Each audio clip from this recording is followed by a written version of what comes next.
টুনি, টুনি, বাড়িতে আছিস? তাড়াতাড়ি বাইরে আয়, তোর সাথে জরুরি কথা আছে। আরে কালু দাদা, তুমি আর এই কয়েকদিন কোথায় ছিলে? চাকরি খুঁজতে পাশের বনে গিয়েছিলাম রে টুনি। আমি বেকার বলে আমাকে কেউ তার মেয়ের সাথে বিয়ে দিতেই চায় না, তাই চাকরি খুঁজে বিয়ে করতে এসেছি। আমি পুলিশের চাকরি পেয়েছি টুনি, এবার তুই তাড়াতাড়ি আমার বিয়েটা দিয়ে দে তো। তোমাকে দেখে বুঝতে পারছি পুলিশের চাকরি পেয়েছো, কিন্তু মেয়ে খুঁজতে হলে তো সময় লাগবে। তার মধ্যে তুমি পুলিশের চাকরি পেয়েছো, তুমি কি আর যেমন তেমন ঘরে বিয়ে করবে? তোমার জন্য ধনী পরিবারের মেয়ে দেখতে হবে। আরে টুনি, আমার হাতে অত বেশি সময় নেই। আমাদের বড় স্যার বলেছে আজকের মধ্যে বিয়ে করতে, তাই ধনী গরিব এসব দেখতে হবে না। তোর কোনো জানাশোনা পাখি থাকলে তাকে দিয়েই আমার বিয়েটা দিয়ে দে তো। আজ বিয়ে করতে না পারলে যে আর আমার বিয়ে করাই হবে না, কারণ পুলিশের ছুটি বেশি দিন দেয় না। হ্যাঁ বুঝেছি, তাহলে এক গরিব পাখি আছে, তাকে দিয়ে তোমার বিয়ে দিব। চলো আমার সাথে। এরপর টুনি কালুকে নিয়ে কাকুলির বাড়িতে যায়।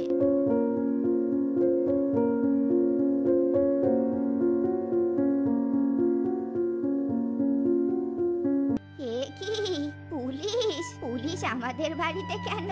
মা তুমি, আমরা তো কোনো অপরাধ করিনি রে মা, তাহলে তুই পুলিশ কেন নিয়ে এসেছিস? মাসিমা, ভয় পেও না, আসলে কালু দাদাকে আজকেই ছুটি দিয়েছে বিয়ে করার জন্য, তাই পুলিশের পোশাক পরেই মেয়ে দেখতে নিয়ে এসেছি। ও আচ্ছা, কিন্তু আমরা তো গরিব পাখি, পুলিশ কি আর আমার মেয়েকে বিয়ে করবে? মাসিমা, আমার কাছে গরিব ধনীর মধ্যে কোনো ভেদাভেদ নেই, ভালো পাখি হলেই হলো। টুনি বলেছে তোমার মেয়ে অনেক ভালো, আর আমারও খুব পছন্দ হয়েছে তোমার মেয়েকে, তাই তোমার আপত্তি না থাকলে আমি কাকুলিকে আজকেই বিয়ে করতে চাই। আমার কোনো আপত্তি নেই রে বাবা, কিন্তু আমার মেয়ের সম্মতি নিতে হবে। মা কাকুলি, এদিকে আয় তো মা। মারে, এই পুলিশ বাবা তোকে বিয়ে করতে চায়, তোর কোনো আপত্তি আছে থাকলে বল আমাকে। মা, আমার মতো গরিব ঘরের মেয়েকে একজন পুলিশ বিয়ে করবে, এতে আপত্তি থাকবে কেন? আমি রাজি মা।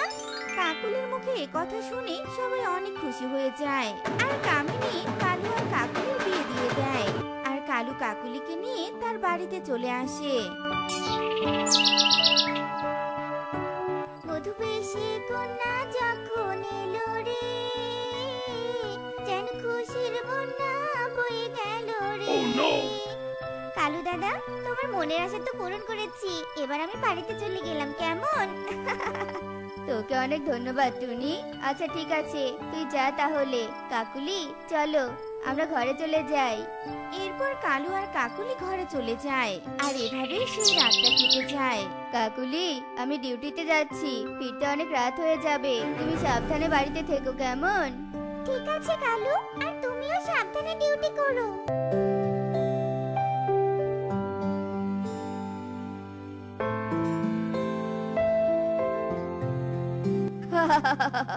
আজ খুব আনন্দ লাগছে যে মিথ্যে বলে বিয়ে তো করতে পেরেছি। আমি এই বনে ভিক্ষা করে অনেক টাকা ইনকাম করব, আর আমাদের বনের সবাই আমাকে পুলিশ ভেবে কতই না সম্মান করবে। ওই তো একটা পাখি আসছে, আমি তাড়াতাড়ি অভিনয়টা শুরু করে দেই। আমাকে কিছু টাকা ভিক্ষা দিয়ে যাও, আমি যে এক অন্ধ পাখি, এই দুটো চোখে কিছুই দেখতে পারি না। দুটো টাকা ভিক্ষা দিয়ে যাও গো, ভিক্ষা দিয়ে যাও। আহারে, তোমার কতই না কষ্ট, তুমি দেখতে কত সুন্দর। যদি আজ দুটো চোখ থাকতো তাহলে কাজ করে অনেক টাকা ইনকাম করতে পারতে। আমি তোমার কষ্ট দেখে তোমাকে 500 টাকা দিলাম। তোমাকে অনেক ধন্যবাদ দাদা। এরপর তোতা টাকা দিয়ে সেখান থেকে চলে যায়। দেখতে দেখতে সারা দিন কেটে যায়, আর সারাদিন কালু ভিক্ষা করে অনেক টাকা পায়। আজ অনেক টাকা পেয়েছি, এবার পুলিশের পোশাক পরে বাড়িতে চলে যাই।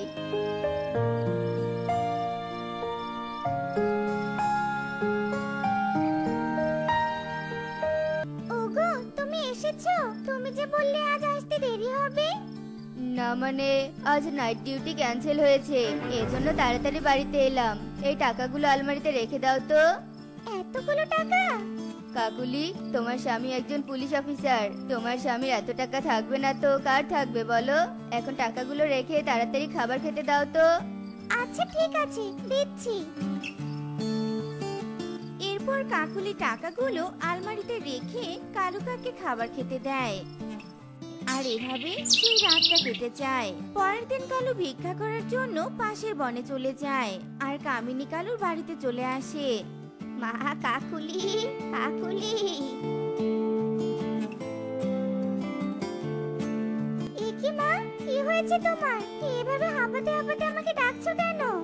মা রে, আমাদের বাড়ির পাশে কয়েকটা পাখি জমি নিয়ে খুব ঝগড়া করছে। মনে হচ্ছে খুন খারাপি হয়ে যাবে, তাই তো জামাই বাবাকে ডাকতে এলাম। পাখিরা পুলিশকে তো অনেক ভয় পায়, পুলিশ গেলেই সব ঠিক হয়ে যাবে। তুই কালুকে একটু ফোন করে বল না তাড়াতাড়ি আসতে। কিন্তু মা, আমার কাছে তো কোনো ফোন নেই, তাহলে কিভাবে কালুকে ফোন করব? তাহলে তো জামাই বাবাকে পাশের বন থেকে ডেকে নিয়ে আসতে হবে। আমি তো এটাও জানি না যে কালু কোথায় ডিউটি করে। টুনি মনে হয় জানে। চলো মা, টুনিকে নিয়ে পাশের বনে যাই। এরপর কাকুলি তার মাকে নিয়ে টুনির বাড়িতে চলে যায় আর টুনিকে সবটা খুলে বলে। মাসিমা, আমিও তো জানি না কালু দাদা কোথায় ডিউটি করে, কিন্তু খুঁজে দেখলে নিশ্চয়ই কালু দাদাকে পেয়ে যাব। আমাকে ভিক্ষা দিয়ে যাও, আমি যে এক অন্ধ পাখি। আমাকে কেউ ভিক্ষা দিয়ে যাও গো। আমাকে ভিক্ষা দিলে সৃষ্টিকর্তা তোমাদের ভালো করবেন। 2 টাকা ভিক্ষা দিয়ে যাও গো।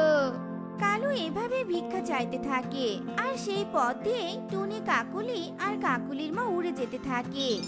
আরে দাঁড়াও তো, ওইদিকে একজন অন্ধ পাখি ভিক্ষে যাচ্ছে। চলো তাকে কটা টাকা দিয়ে তারপর কালু দাদাকে খুঁজতে যাব। এ কি, এটা তো দেখছি কালু দাদা। কালু দাদা, তুমি এখানে বসে ভিক্ষা করছো কেন? তোমার তো পুলিশের ডিউটিতে থাকার কথা, তাই না? না মানে মানে কি ইয়ে মানে করছো? এটাই কি তোমার পুলিশের চাকরি? ভালো পাখি হয়ে কিনা অন্ধ সেজে ভিক্ষে চাইতে তোমার একটু লজ্জা করে না? এজন্যই তো বলি, আমার মতো গরিব পাখিকে একজন পুলিশ কেন বিয়ে করবে? কাকুলি, আমাকে ক্ষমা করে দাও। আসলে আমি বেকার বলে কেউ আমাকে বিয়ে করতে চায় না, তাই পুলিশের পোশাক চুরি করে পুলিশ সেজে তোমাকে বিয়ে করেছি। আর এই বনে এসে ভিক্ষে করে তোমাকে টাকা দেই, যাতে তুমি সত্যি সত্যি আমাকে পুলিশ ভাবো। মিথ্যে দিয়ে কখনো কোনো সম্পর্ক টিকে থাকে না। আমি গরিব হতে পারি, কিন্তু তোর মতো মিথ্যেবাদী প্রতারকের কাছে আমার মেয়েকে আমি রাখবো না। মারে, তুই আমার সাথে বাড়িতে চল, আমি তোকে ভালো কোনো গরিব পাখির সাথে বিয়ে দিব।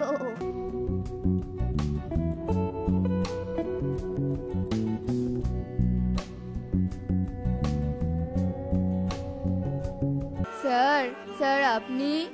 শয়তান ভিখারি, আজ কোথায় পালাবি? সেই দিন থেকে তোকে আমি খুঁজে চলেছি, কিন্তু কোথাও খুঁজে পাইনি। অবশেষে এই বনে এসে পেলাম। স্যার, এই কালু কাকা আবার আপনার সাথে কি অন্যায় করেছে? এই শয়তান পাখি ভিখারি সেজে আমার বাড়িতে গিয়েছিল।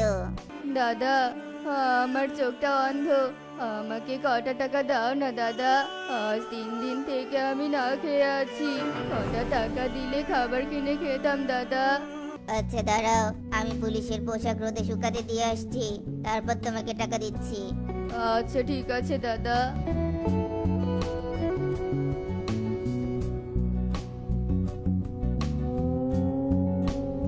একি, এই ভিক্ষুকটা কোথায় চলে গেল? আর আমার পুলিশের পোশাকগুলো তো দেখছি না। তার মানে এ ভিক্ষুক নয়, এ একটা চোর। একে তো ধরতে পারলে পিঠের চাল চামড়া তুলে দিব আমি। শুনলে তো তুমি, এই হচ্ছে আসল ঘটনা। এই কালু সেদিন আমার বাড়িতে গিয়ে আমার পুলিশের পোশাক চুরি করে নিয়ে এসেছে। একে তো আমি কিছুতেই ছাড়বো না, একে আমি চরম শাস্তি দিব। ছি কালু দাদা, তুমি এত খারাপ? পুলিশের বাড়ি থেকে পুলিশের পোশাক চুরি করেছো? তুমি তো এখন সবার চোখে অপরাধী হয়ে গেছো। তোমার তো বাঁচার কোনো পথ নেই কালু দাদা। তোমার এবার চরম শাস্তি হবে, চরম শাস্তি। সবারই চোখে অপরাধী মানে? হ্যাঁ পুলিশ বাবু, কালু দাদা অনেকের কাছে অপরাধী। এরপর টুনি পুলিশকে বাকি সব ঘটনা খুলে বলে, আর রকি পুলিশ কালুকে গ্রেফতার করে থানায় নিয়ে যায়। চুরি নিন চুরি, রং বেরঙের রেশমি চুরি। এই চুরি একবার যার হাতে উঠবে তার সৌন্দর্য পুরো দ্বিগুণ হয়ে যাবে। আসুন আসুন। এ কি, আজ আমার ডাক শুনে কেউ আসছে না কেন? তাহলে কি আজ আমার চুরি বিক্রি হবে না? আজ যদি আমার চুরি বিক্রি না হয় তাহলে তো আমি আমার মেয়েটার মুখে দুমুঠো ভাত তুলে দিতে পারবো না। দুঃখী চুরিওয়ালি গাছের ডালে বসে কান্না করতে থাকে। ঠিক তখনই সেখানে কালু কাক চলে আসে। আরে সুখী দিদি যে, এভাবে বসে বসে কান্না কেন করছো? আজ বুঝি কোনো চুরি বিক্রি হয়নি? তুমি ঠিকই ধরেছো কালু দাদা, আজ আমার কোনো চুরি বিক্রি হয়নি। এখন যে আমি কি করব একদমই বুঝতে পারছি না। আরে আরে কান্না থামাও, আমি তোমাকে একটা জায়গার সন্ধান দিচ্ছি। সেখানে গেলে মুহূর্তের মধ্যেই তোমার সব চুরি বিক্রি হয়ে যাবে। বলো বলো কালু দাদা, কোথায় সে জায়গা? আমি এক্ষুনি যাব সেখানে। জঙ্গলের ঠিক দক্ষিণ প্রান্তে, ওখানে অনেক পাখি আছে, তারা সবাই তোর চুরি কিনে নিবে। আমি এক্ষুনি যাচ্ছি দাদা। এরপর সুখী পায়রা আর এক মুহূর্ত দেরি না করে কালুর বলা জায়গায় যেতে থাকে। এদিকে কালু কাক, ওস্তাদ, একটা পাখি পাঠিয়েছি, এবার বাকিটা আপনারা সামলিয়ে নিন, আর আমার টাকাগুলো এক্ষুনি বিকাশ করে দিন। আচ্ছা ঠিক আছে। কালু কাক খুশি হয়ে নিজের বাড়িতে ফিরে যায়। এদিকে সুখী পায়রা ঈগলের কাছে চলে যায়।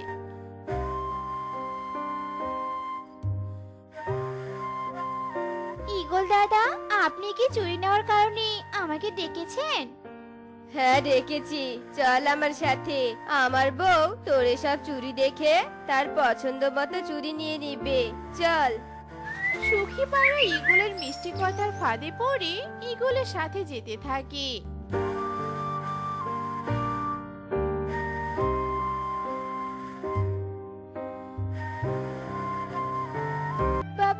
বাঘ, আমাকে খেও না। বাড়িতে যে আমার ছোট্ট ছানা আমার পথ চেয়ে বসে আছে, আমাকে খেও না, তুমি দয়া করে খেও না। ভয় পাস না, আমি তোকে কিচ্ছু করব না। আমি কোনো খারাপ বাঘ নই, আমি হলাম প্রতিবাদী বাঘ। আমার সামনে কোনো অন্যায় হলে আমি তাকে ছেড়ে দেই না। ঈগল দাদা তো কোনো অন্যায় করেনি, তাহলে ঈগল দাদাকে তুমি কেন খেলে? এরপর বাঘ সুখীকে ঈগলের সব কুকর্মের কথা খুলে বলে। তুমি আমাকে বাঁচালে, নয়তো আজ আমার বাবা হারা মেয়েটা মাকেও হারিয়ে ফেলতো। শোন, এই জঙ্গল একদম ভালো নয়, তুই তাড়াতাড়ি এখান থেকে চলে যা, নয়তো যখন তখন তোর কোনো বিপদ হয়ে যাবে। তোমাকে অনেক ধন্যবাদ। এরপর সুখী বাঘকে বিদায় জানিয়ে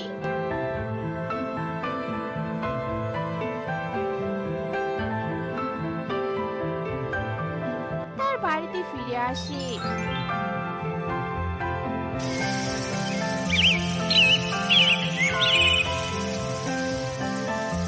মা, তুমি আমার জন্য কোনো খাবার আনোনি? আমার যে ভীষণ খিদে পেয়েছে। তোকে আর কি বলি রে মা, দুঃখের কথা। আজ যে আমার কোনো চুরি বিক্রি হয়নি। তবে তুই কোনো চিন্তা করিস না মা, আমি কাল সকালে তোর জন্য অবশ্যই খাবারের ব্যবস্থা করব। তাহলে আমি সারা রাত কি করে থাকবো মা না খেয়ে? আমার চুরির ঝুড়িতে একটা পেয়ারা আছে, তুই ওটা খেয়ে ঘুমিয়ে পড় মা। মায়ের কথা মতো পারুল পেয়ারাটা খেয়ে ঘুমিয়ে পড়ে। এদিকে সারা রাত সুখী ক্ষুধার কারণে একদমই ঘুমাতে পারে না। এদিক ওদিক ছটফট করে রাতটা কাটিয়ে দেয়। এরপর দেখতে দেখতে ভোর হয়ে আসে। মেয়েটা ঘুমিয়ে আছে, এই সুযোগে আমি কিছু খাবার নিয়ে আসি। এরপর সুখী পায়রা খাবারের খোঁজে বেরিয়ে পড়ে। বেলা তো অনেক হলো, চল এবার আমরা খেয়ে নেই, আর তারপর আবার কাজ করা শুরু করা যাবে। ওরা তো অনেক খাবার খাচ্ছে, একটু খাবার চেয়ে নেই। তোমরা আমাকে একটু খাবার দাও না গো, একটু খাবারের যে আমার ভীষণ প্রয়োজন। কাজ নেই তো, আমাদের খাবারগুলো ওকে দান করতে যাব। যা ভাগ এখান থেকে। এরপর সবাই সুখীকে ভাগিয়ে দিয়ে খেতে শুরু করে। আর সুখী কোনো উপায় না পেয়ে এক প্লেট খাবার নিয়ে সেখান থেকে পালিয়ে বাড়িতে চলে আসে। আর সবাই সুখীর পিছনে ছুটতে থাকে। সুখী দ্রুত বাড়িতে এসে তার মেয়েকে ডাকতে থাকে। মা পারুল, ওঠ মা, এই দেখ আমি তোর জন্য খাবার নিয়ে এসেছি। কি রে মা, কি হলো তোর? ওঠ বলছি। সুখী তার মেয়ের গায়ে হাত দিয়ে দেখে তার মেয়ে আর নেই। না, এ হতে পারে না। আমার পারুল আমাকে ছেড়ে কোথাও যেতে পারে না। ওঠ মা, ওঠ। সুখী বাইরে চিৎকার করে কান্না করতে থাকে। এদিকে কৃষকেরাও এসে সুখীকে ডাকতে থাকে। এদিকে সুখী অধিক শোকে মানসিক ভারসাম্য হারিয়ে ফেলে। তোদের খাবার লাগবে তাই না? এই নে তোদের খাবার। লাগবে না তোদের খাবার? এখন আমি তোদের খাবো। এই সুখী নিশ্চয় পাগল হয়ে গেছে। এই চল আমরা পালাই। সবাই সুখীকে দেখে ভয় পেয়ে পালিয়ে যায়। আর সুখী পাগল হয়ে মোড়লের বাড়িতে যায়।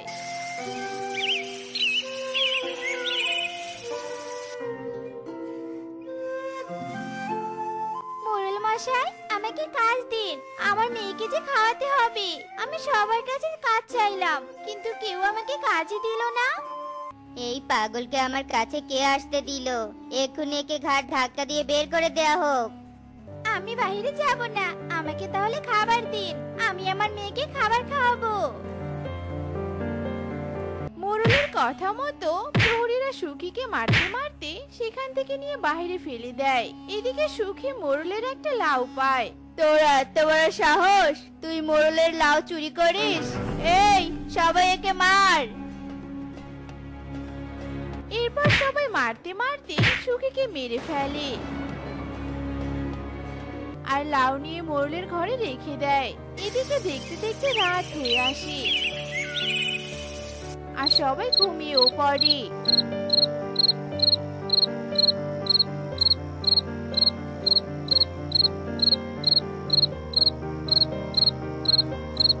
ওরে বাবা রে, এই লাউ কোথা থেকে এলো? আর এভাবে আমাকে মারছে বা কেন? এই লাউ, এই থাম থাম বলছি। মারতে মারতে আমাকে পুরো পটল বানিয়ে ফেললো রে। আমাকে তুই চিনতে পারছিস? আমি হলাম সেই হতভাগীর আত্মা, যার মেয়ে খাবারের অভাবে মারা গিয়েছে। আর তোরা আমাকে খাবার না দিয়ে মেরে ফেলেছিস। আমার ভুল হয়েছে, আমাকে মাফ করে দে। আগে বল, সব অনারীদের সাহায্য করবি, কখনোই আর কারোর সাথে অন্যায় আচরণ করবি না। হ্যাঁ হ্যাঁ, আমি এখন থেকে তাই করব। কারোর সাথে অন্যায় করব না। সব অনারীদের আমি সাহায্য করব। হ্যাঁ, কথা দিলাম। ঠিক আছে, আমি তোকে মাফ করে দিলাম।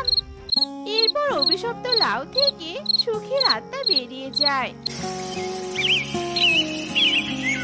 আর মোড়ল প্রতিশ্রুতি হিসেবে সবার সাথে ভালো আচরণ করতে। মোড়ল মশাই, আমাকে দয়া করে আরো কটা দিন সময় দিন। আমি ঠিক আমার টাকাগুলো আপনাকে পরিশোধ করে দিব। এমন কথা তুই বহুবার বলেছিস, কিন্তু সবার মতো আর আমাকে টাকা ফেরত দিসনি। তাই এবার আর কোনো পথ নেই তোর। তোর জমি আমাকে দিয়ে দিতেই হবে। মোড়ল মশাই, আমার জমি থেকে যে কটা ফসল আসে তা বিক্রি করে কোনো মতে আমি আমার সংসার চালাই। এখন বাড়িতে আমার ছেলেটাও ভীষণ অসুস্থ। ওর যে চিকিৎসা করাবো সেই টাকাটা আমার কাছে নেই। ওসব তোর ব্যাপার, এগুলো দেখলে আমার চলবে না। এখন শুধু এই দলিলে স্বাক্ষর করে দে যে তুই নিজ ইচ্ছায় তোর সব জমি আমার নামে লিখে দিয়েছিস। মোড়লের এমন কথা শুনে টোনা হাউমাউ করে কেঁদে ওঠে, কিন্তু টোনার কান্না যেন কোনোভাবেই মোড়লের কান পর্যন্ত পৌঁছায় না। নিষ্ঠুর মোড়ল জোর করে টোনার কাছ থেকে তার জমিগুলো লিখে নেয়। এরপর টোনা কান্না থামিয়ে উড়ে না গিয়ে মন খারাপ করে হাঁটতে থাকে। আরে আরে, ওই শিয়ালটা তো দেখছি সাপটাকে মেরে ফেলবে। না, এভাবে আর হাত পা গুটিয়ে বসে থাকলে চলবে না। আমাকে কিছু একটা করতেই হবে।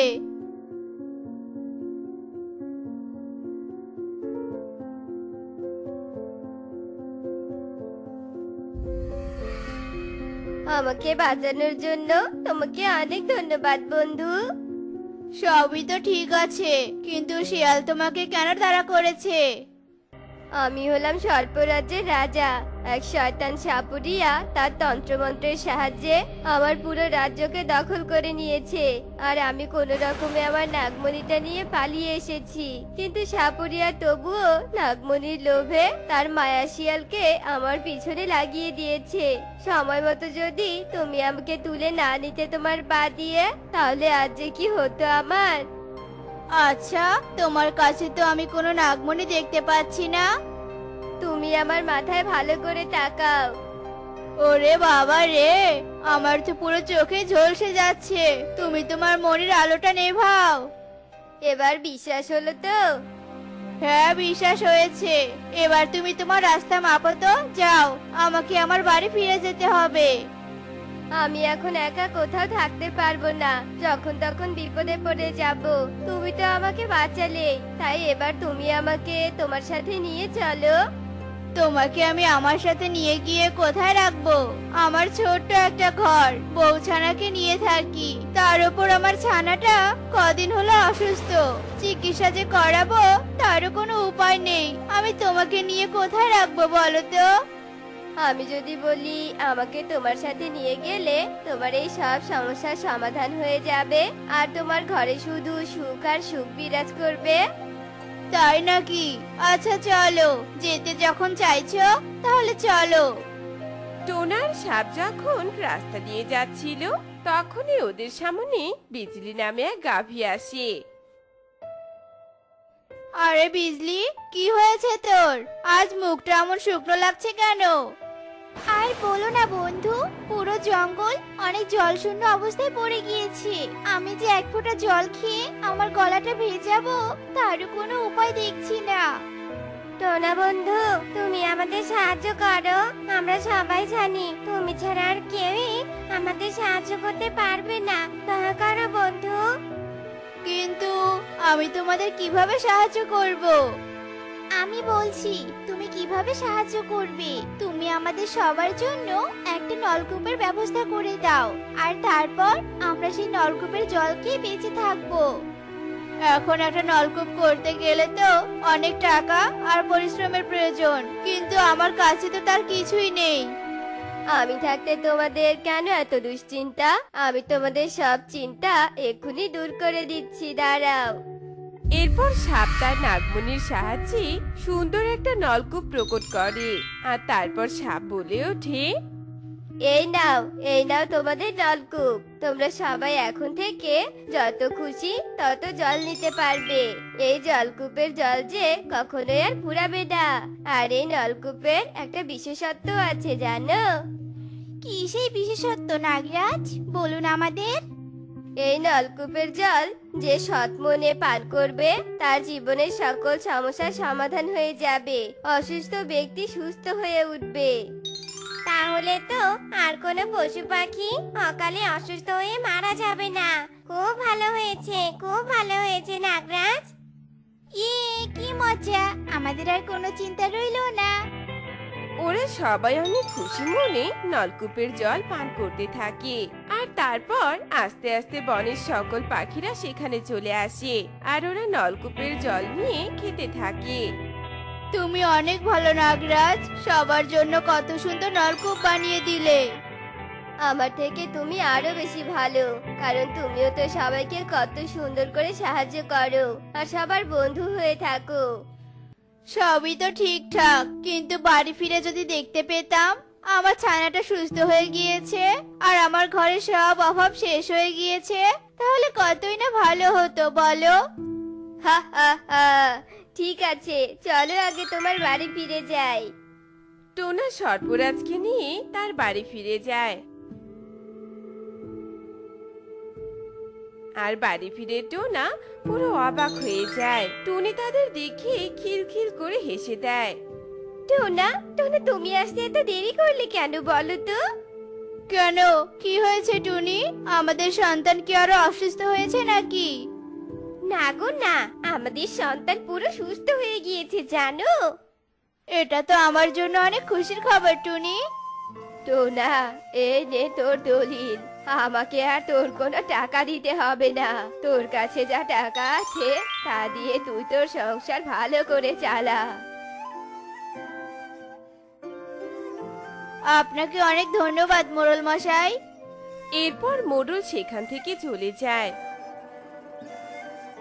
আর টোনা আনন্দে চোখের জল ফেলতে থাকে আর সর্পরাজকে বলতে থাকে, সর্পরাজ, তুমি সত্যি বলেছিলে তুমি আমার ঘরে এলে আমার পুরো ঘর সুখের জোয়ারে ভাসতে থাকবে। এখন আর কেঁদো না বন্ধু, তোমার তো সুখের দিন। আচ্ছা টোনা, তুমি সর্পরাজকে কোথায় পেলে গো? এরপর টোনা টুনিকে সব ঘটনা খুলে বলে। সব শুনে টুনিও অনেক খুশি হয়। দেখতে দেখতে কেটে যায় বেশ কয়েকদিন। পুরো জঙ্গলের পশু পাখিরা সবাই অনেক সুখে দিন কাটাচ্ছিল। কিন্তু হঠাৎই একদিন সেই সাপুরিয়া বিন বাজাতে বাজাতে জঙ্গলে এসে হাজির হয়। হা হা হা, আমি এই জঙ্গলে নাগরাজের গন্ধ পাচ্ছি, কিন্তু কোথায় আছে নাগরাজ? আমি এখন খুঁজি কি করে?